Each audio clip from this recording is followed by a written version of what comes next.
conversar mais um pouquinho com a Monique, a nossa psicóloga. E agora a gente vai falar um pouquinho de material, de teoria, mas não é uma teoria assim muito chata, muito pesada, tudo certo.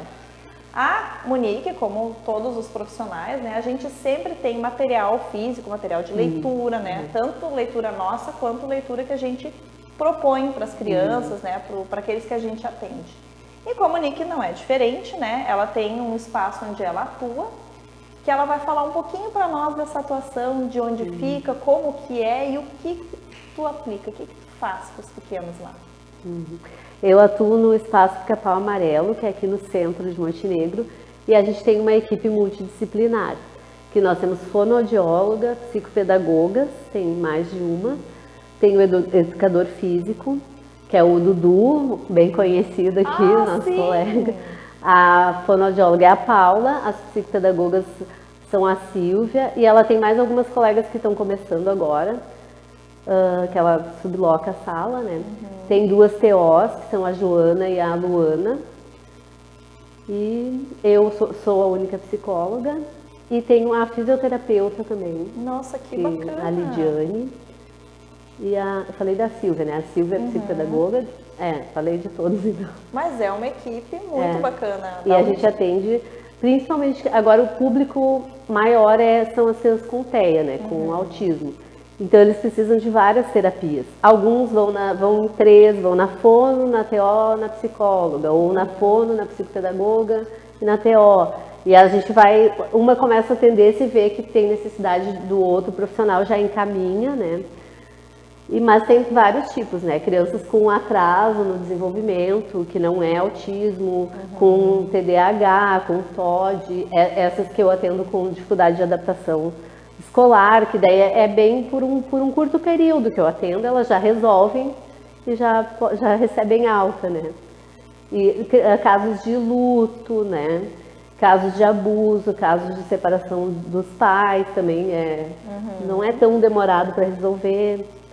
Mas os do TEA, eles ficam por anos nas terapias, né? Eles precisam. E vocês atendem assim, que idade? Ou não tem? Não tem idade. Não tem. Eu atendo crianças e adolescentes, tem crianças de 1 ano, 1 ano e pouco, já começam. Porque quanto antes os pais buscam, né, atendimento para ter o diagnóstico, mais a criança vai evoluir, vai ter uma vida mais autônoma, né? Com certeza, quanto antes melhor. O que a gente trabalha é para isso, para que eles consigam se comunicar, desenvolvam as habilidades sociais para a vida mesmo, né? E tem atendimento para os pais também, se for o caso? Os pais a gente orienta, né? A primeira sessão sempre é com os pais, e daí a gente vai de tempos em tempos chamando e orientando para eles que eles trabalhem em casa, para que continuem esse trabalho em casa, porque senão não... Porque como eu trabalho com a aba também, a carga horária da aba é muito grande, então, mas como sai muito caro, é inviável financeiramente fazer tanta carga horária como deveria, então os pais continuam em casa.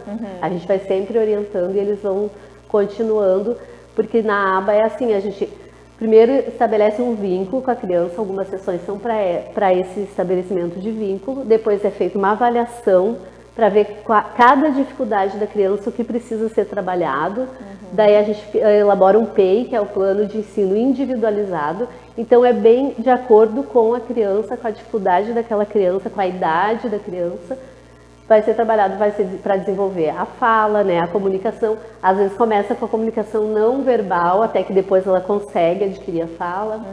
Então a gente trabalha muito com imagens, com figuras que são de comunicação alternativa, que tem beber água, dormir, cansado, e ele vai mostrar ali como ele está se sentindo para poder se comunicar. É bem interessante. E a aba eu fiz a pós-graduação e agora eu fiz o curso, agora não, já faz algum tempo, o curso de aplicador. Então eu sou aplicadora da aba, né? Tenho supervisão também, supervisão de São Paulo, que é onde eu fiz o curso online, porque agora eles nem voltaram a fazer cursos presenciais ainda. Sim. Mas o curso online tem aulas gravadas, aulas ao vivo, e a gente faz a supervisão para poder continuar atendendo, né? Sim. Alguns locais ainda mantiveram, né, os online. Até algumas universidades retornaram presencial e agora começou o inverno, retomaram. Sim, e como os casos aumentaram de novo mais um pouco. É que aqui no sul também se prevê que doença respiratória de agora em diante até ali por agosto não tem muito o que fazer, né? Bom, mas me conta que eu tô vendo esses livros lindos. Eu trouxe para mostrar para vocês. Eu adoro livro, eu sou a louca dos livros, né? Eu adoro livro. Eu também. Eu trouxe aqui, ó, é Lucas Aprendendo a Lidar com o Não. Eu trabalho daí diretamente com as crianças, a gente vai lendo a história e vai conversando. E também tem uma parte ali que explica para os pais como trabalhar. Dá um suporte também. Tem atividades aqui, número 1. Você já passou por isso? Conte ou escreva como foi, né? Daí a história do que aconteceu com o menino ali que não sabia ouvir o não. É uma história interativa, né?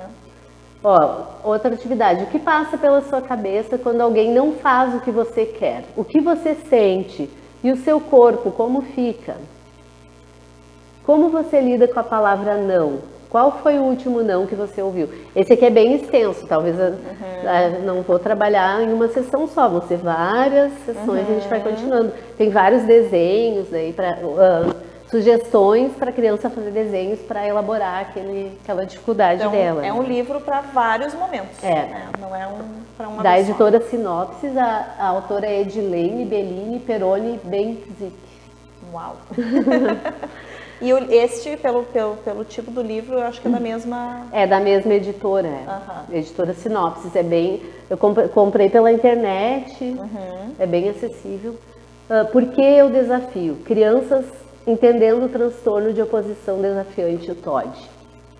E esse também, para a criança entender, porque esse é para a criança um pouco maior, que ela já vai entender que ela tem alguma dificuldade e aprender como lidar com isso, né?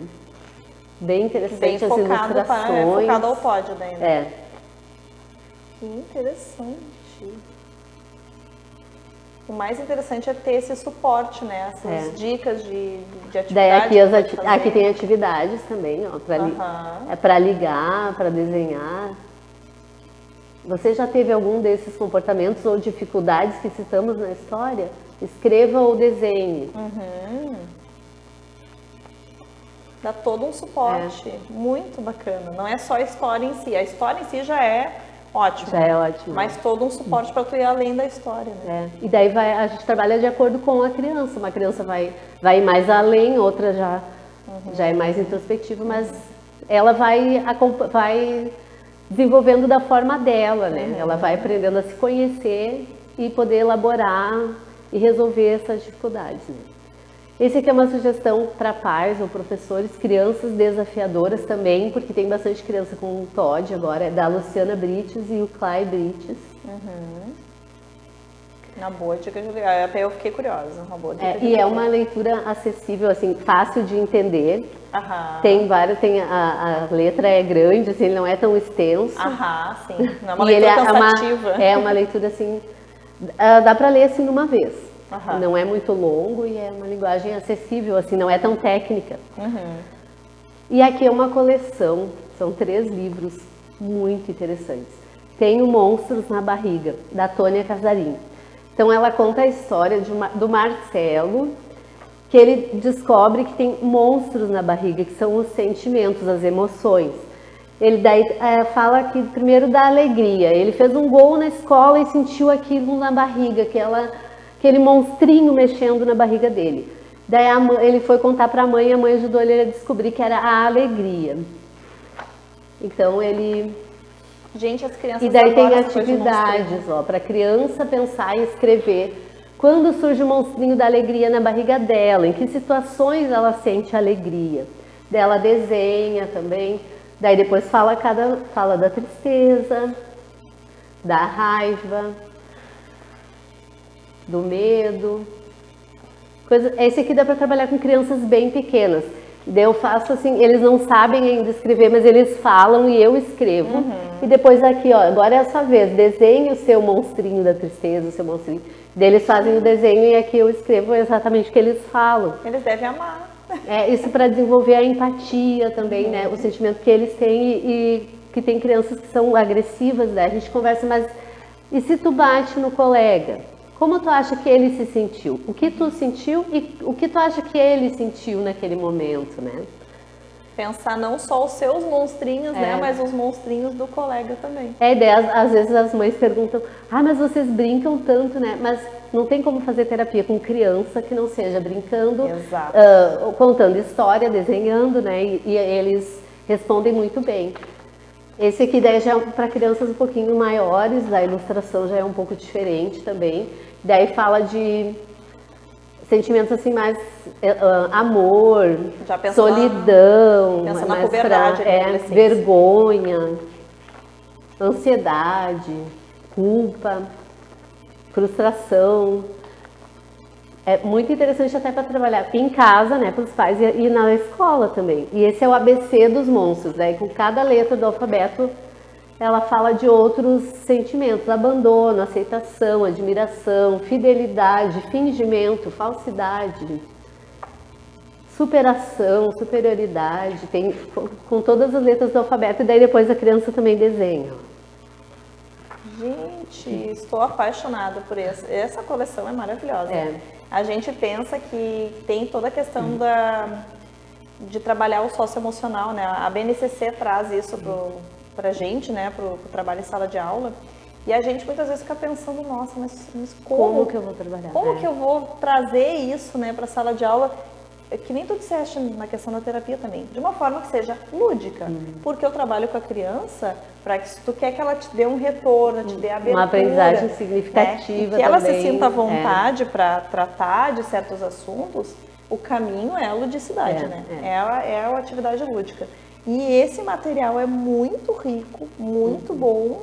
E ele tem toda essa pegada, né? A criança adora os monstrinhos, eles adoram monstrinhos. A linguagem é muito acessível à criança. Então é muito bacana. E esse, o ABC dos monstros, vem bem aquela questão do socioemocional da BNCC, porque daí tu trabalha uma gama enorme, né, de sentimentos, de emoções. E pode, mesmo até com a alfabetização, pode escolher uma letra. Exato. Trabalhar todas as letras, mas escolhe um monstrinho que seja mais acessível à idade deles ali, né? Porque tu vai amizade no ar. Vai trabalhando a alfabetização. Geralmente a gente vai, né, na ordem alfabética, vai trabalhando, a gente tem o concreto, mas junto com o concreto é interessante de também trazer sentimentos, trazer... vamos falar de um sentimento, de uma emoção com essa letrinha. Né? E daí cada criança fala das suas experiências, né? Porque às vezes vem muita coisa de casa e daí vem coisas que o professor pode ir além, né? Descobrir coisas que acontecem. Porque agora no isolamento as crianças ficaram em casa e aumentou muito os índices de abuso, né, de violência doméstica. Então eles podem trazer isso também para a professora e a professora vai poder amparar e encaminhar até se for necessário. Exatamente, né, porque querendo atendimento ou não, psicológico. A sala de aula acaba, né, ebulindo certas situações. Eles se envolvem ali, eles trazem, às vezes trazem para o grupo e às vezes pedem para conversar em particular, né? Porque o professor, querendo ou não, principalmente da área 1, né, que seria educação infantil e anos iniciais, é um convívio diário, né, de horas, um convívio diário. Então se cria um vínculo. É uma confiança, se cria, e isso é muito bacana, porque acaba que a criança se sente à vontade para trazer certos assuntos que às vezes nem casa se sente, né, nessa liberdade. Então isso é muito importante, e ter esse material para tu dar mais abertura, mais margem para se falar disso, né, dos sentimentos, das emoções, principalmente pensando tudo que a gente veio falando, né, que a pandemia inibiu, fechou muito, né, tanto as crianças quanto os adultos. Então falar dos sentimentos e falar das emoções hoje é até mais urgente do que se pensava antes, né? Às vezes necessário. Precisa deixar o conteúdo um pouquinho de lado, que também é importante, mas esse lado às vezes precisa mais para a criança poder se sentir segura e conseguir aprender. Exatamente, porque querendo ou não, o sentimento que a criança carrega, as emoções ali no dia a dia da escola, ele também interfere na aprendizagem. Muito. Então, essa questão, compreender isso também é muito importante, entender que dentro daquele corpinho ali tem tantas questões envolvidas, atreladas à aprendizagem, que não só aquilo que está no caderno, né? Mas são tantas outras coisas que tu precisa levar em consideração para deixar aquela criança ao ponto de realmente aprender, né? Então, como é importante isso para nós, né? Toda essa reflexão. E como é bom a gente poder falar com profissionais que trazem um outro lado, né? Que a gente possa fazer essa troca e compreender tantas coisas importantes para quem trabalha com criança, como é importante para nós saber, né? Então, nós vamos nos despedindo, nós teríamos uma conversa para muitos outros programas também, né? Porque como é bom poder falar de sentimentos, falar de materiais que possam nos dar suporte, né? Te dão suporte como psicóloga, mas é um suporte muito legal para quem é professor também. Fica a dica, eu sou uma que vou correr para a internet para ver. E nós vamos ficando por aqui, então, Monique, eu te agradeço de coração tua disponibilidade, tua prontidão de estar aqui conosco, toda essa tua fala que foi muito enriquecedora. Eu também agradeço, foi muito bom. Se tu quiser falar alguma coisa a mais para o público. Não, acho que falamos bastante, né? Eu trabalho em Montenegro há pouco tempo, por isso tem gente que não me conhece. Eu trabalhava em Capela de Santana e Portão, no município. Trabalhei em Apai também. E em 2020 que eu comecei aqui no Espaço Capão Amarelo. É nova, nossa nova aqui. Nova na cidade. Fica a indicação, viu, pessoal? Mas então tá, muito obrigada, Monique, novamente. Obrigada ao público de casa também. Nós ficamos por aqui e na próxima semana, nosso próximo episódio, vamos trazer mais uma profissional da área da saúde para falar um pouquinho mais sobre desenvolvimento, sobre infância, aprendizagem, tantos outros assuntos. Até mais, pessoal. Até a próxima.